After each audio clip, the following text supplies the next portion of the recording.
Michael Anderson, and then there's Jan Darcy. And over to my right, we have the 4 members of the French delegation, the French fan club of Twin Peaks. And at the far end is, of course, our career Pat Hopewell. Why don't you give everybody a big hand?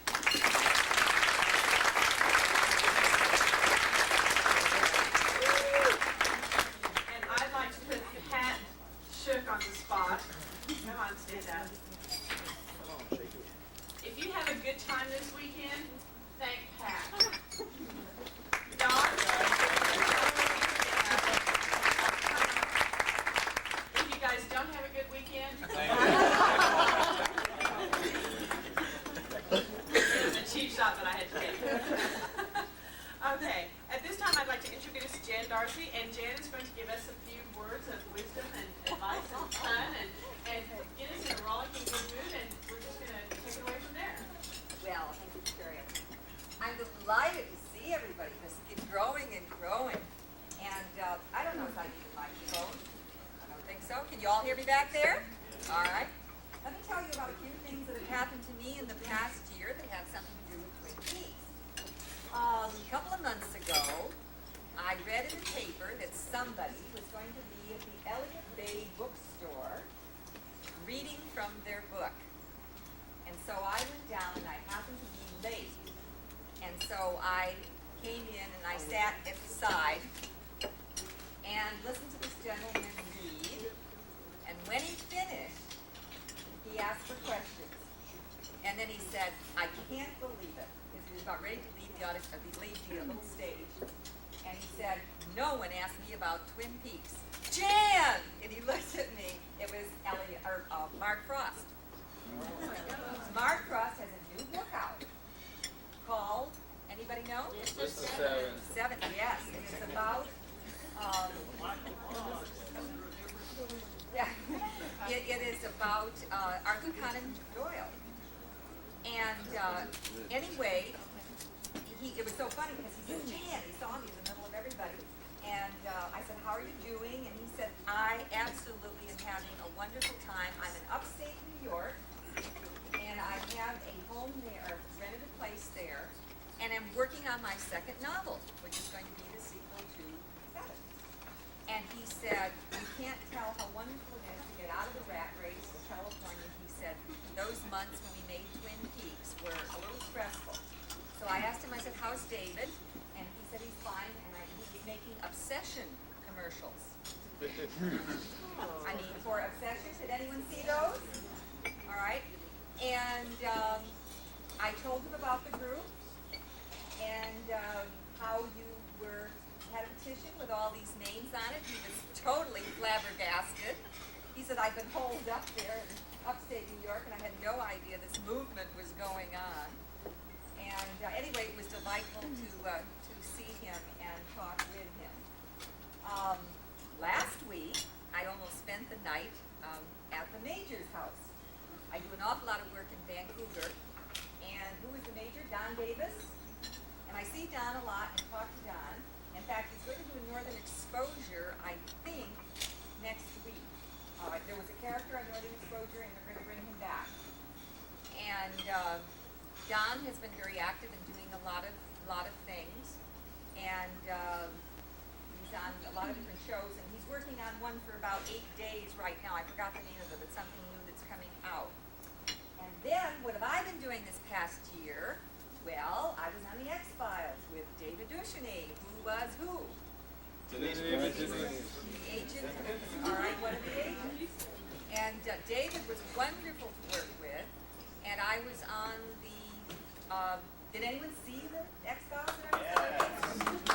We had a lot of fun, and I worked again in that same insane asylum, the Riverside Hospital, which takes up about, I don't know, 30 acres. I mean, it's huge. I got lost there the other day. And I just filmed Mantis on Monday of this week, just a couple days ago. Mantis is a new series. It's coming out with Carl Lumbly. And the pilot has been out, and this will be one-on-one. I was up for a regular on that, and I lost the regular, and then they brought me back for this one, and I played Sarah, the wife of a mad scientist who has made a virtual reality robot soldier. Her husband has.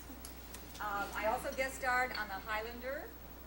I guest starred on a Patty Duke show. It's about my child or something. I lost the lead in The Fortune Hunter, which is a new series that's coming out in the fall. Which I have to talk. I lost the. I was up for the regular on the George C. Scott's Traps, and lost out to Lindsay. Is it Lindsay? Well, the wife, ex-wife of David Lindsay Bannon. Krause. Yeah, Lindsay Krause. I lost to her, and I just found out at 5 o'clock I just lost another big role in Movie a Week. So we've had lots of rejections, but we've had some other. We've had some. It's been fun. Some of the shows that I have done. I'm up now for a principal role on one with Sybil Shepherd on sexual abuse, shooting in Calgary. We'll know about that on Monday. But anyway, it's been fun with all of the seeing some of the people and talking to them. One of the things I wanted to do finally was to share with you a scene that I was cut out of Fire Walk with Me. And David sent me a wonderful personal note, said, I'm looking forward to working with you, Jan. And Benjamin was going to be in it. And then I was on hold for a month, and we were both cut out. I think they went over budget. But anyway, I just thought it's very short, and I just wanted to share it with you. It says, we open on Laura's picture on top of Ben Horn's desk, then discover that Leland is staring at Laura's picture. Why do we see Benjamin Horn trying to blow up a large rubber Indian for Johnny? Sylvia, you can get David's touches in here, which, you know. Sylvia and Jerry Horn stand nearby supervising. Johnny comes up 1 inch in front of Leland's face. Happy birthday, Johnny. Leland says, happy birthday, Johnny. And then there's a lot of things going on. And then Ben reacts to a huge moccasin print in the middle of the birthday cake, in the middle of his office floor.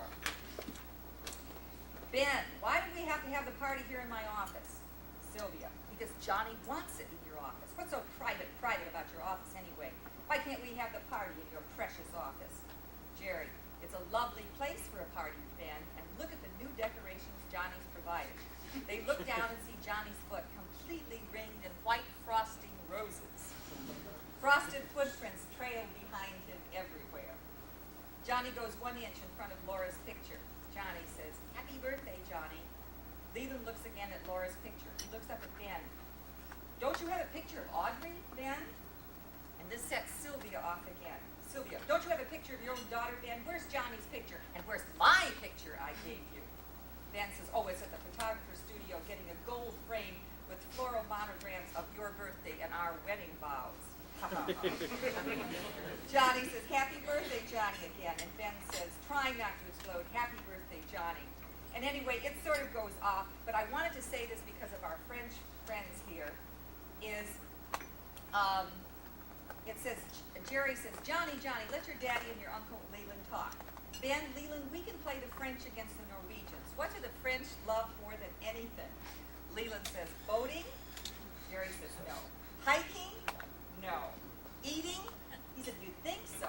Sex? Jerry says, you're getting warmer. Trees?